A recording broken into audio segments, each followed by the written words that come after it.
नमस्कार. कोल्हापुरी तडका या चॅनेलवरती तुम्हा सगळ्यांचं मनापासून स्वागत आहे. आज आपण बनवणार आहोत तोंडात टाकताच विरघळणारे अतिशय सुंदर आणि रसरशीत शाही मोदक, म्हणजे ह्याला आपण पेशवाई स्टाईल असे मोदक म्हणू शकतो.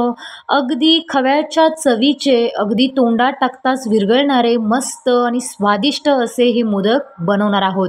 चला तर रेसिपीला सुरुवात करूया.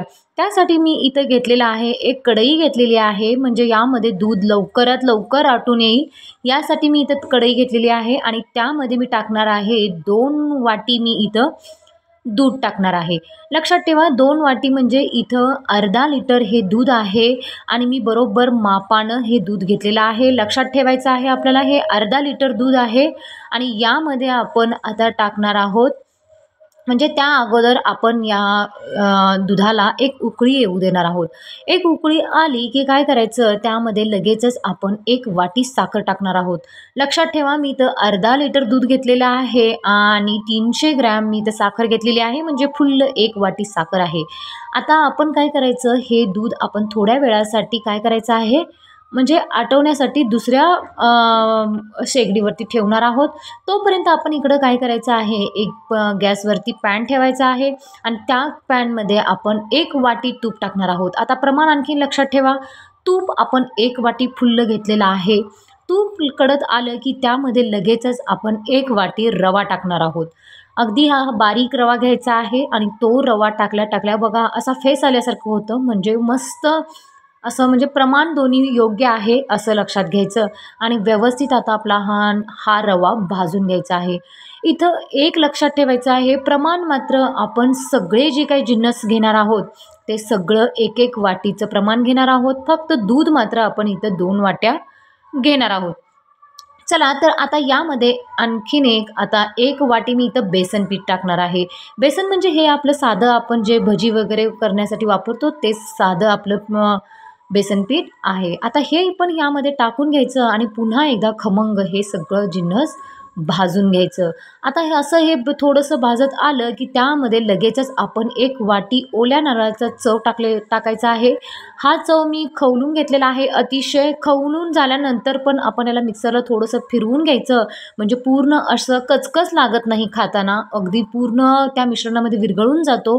त्यामुळं खोबरं आपण पुन्हा एकदा मिक्सरला फिरवून घ्यायचं आहे. बघा हे छान असं आता आपण हे सगळं मिश्रण एकजीव करून घ्यायचं आहे. बघा त्याचा कलर थोडासा चेंज होत आहे, पण आपण गॅसची फ्लेम अगदी मंद ठेवायची आहे आणि व्यवस्थित आता हे सगळी जिन्नस आपण खमंग अशी मस्त भाजून घ्यायची आहेत. याला शाही मोदक का म्हणतात आणि पेशवाई मोदक का म्हणतात, कारण ह्यामध्ये आपण भरपूर प्रमाणात दूध तूप वापरून आपण हे मोदक केलेलं असतो, त्यामुळं याला शाही मोदक असे नाव टाकलेले आहे.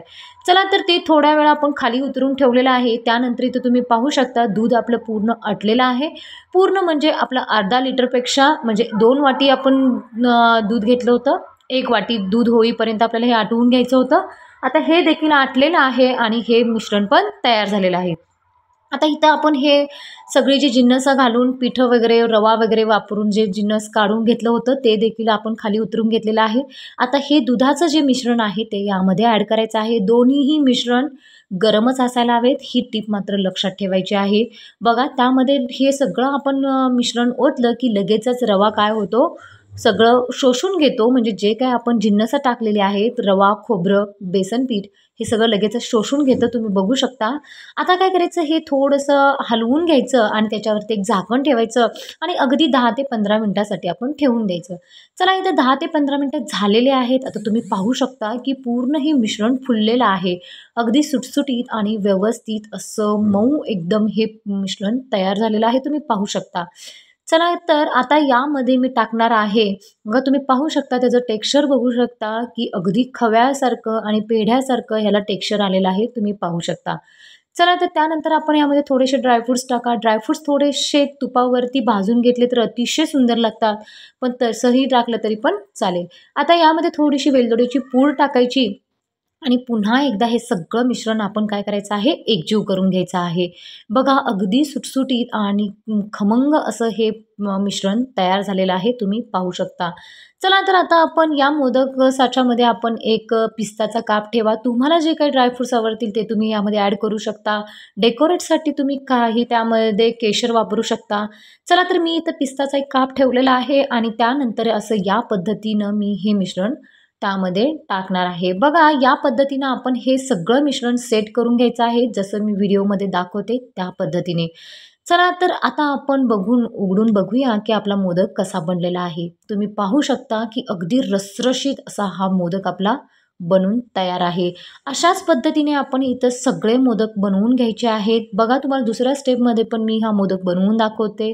अतिशय सुंदर आणि अगदी खव्यासारखे तोंडात टाकताच विरघळणारे असे हे मोदक बनतात आणि टेक्स्चर तुम्ही पाहू शकता त्याचं अतिशय भन्नाट आलेलं आहे. तुम्ही पाहू शकता. बघा अतिशय सुंदर असा त्याला कलर देखील आलेला आहे आणि दिसायला देखील अतिशय सुंदर होतात. चला तर असे हे सगळे मोदक आपण इथं एक-एक करून सगळे बनवून घ्यायचे आहेत.